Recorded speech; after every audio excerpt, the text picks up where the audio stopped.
వాక్యాన్ని ప్రేమించే వారికి ఇది ఒక మంచి అవకాశం. ఎవరైతే వాక్యాన్ని ప్రేమిస్తూ ఉంటారో, సబ్జెక్ట్ ఎవరికైతే కావాలనుకుంటారో ఇది ఒక చక్కటి అవకాశం. ఎన్నోసార్లు మనం బైబిల్ చదువుతానే కానీ కొన్ని విషయాలు అర్థం కావు.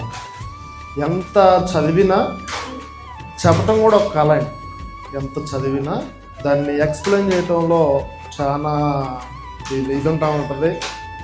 రవిలేఖేశ్వరి గారు ఎంత నిదానంగా చక్కగా వర్ణిస్తూ ఉన్నారు, వివరిస్తూ ఉన్నారు. అదే కాదు, మరి చక్కగా స్క్రీన్ మీద ఆ వాక్యాన్ని ఎంతో అద్భుతంగా మనకి వివరిస్తూ ఉన్నారు. ఇది చాలా చక్కటి అవకాశం. నేనైతే ఈరోజు చాలా మేలు పొందుకున్నాను. కాలేజీ డేస్లో మాకు మంచి సారు చెప్పేవాళ్ళు. ఆయన చెప్తుంటే చేతులు నెప్పేస్తూ ఉండేవి. ఈరోజు రాయలేక ఆయన గారు చెప్తుంటే చేతులు నెప్పెట్టేసి అసలు సరిగా రాయలేకపోయాను. నేనైతే అంత చక్కగా రెండు కాలేజీ డేస్ల తర్వాత ఈరోజు నేను అట్లా జరిగింది నాకు. సో ఏదేమైనప్పటికీ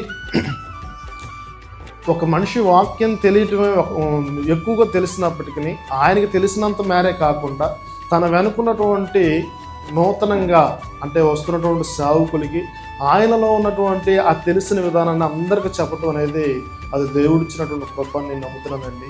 ఆయనకి తెలిసినటువంటి ఆ వాక్య జ్ఞానం, ఆ వాక్యాన్ని ప్రేమించే విధానం అందరికీ చెప్పాలనేటువంటి విషయంలో అయ్యగారు ఎంతో శ్రమ పడుతూ ఉన్నారు. అవసరమా ఇంత ఏసీలు, ఇంత భోజనం ఈ విధంగా చేయటం అనేది?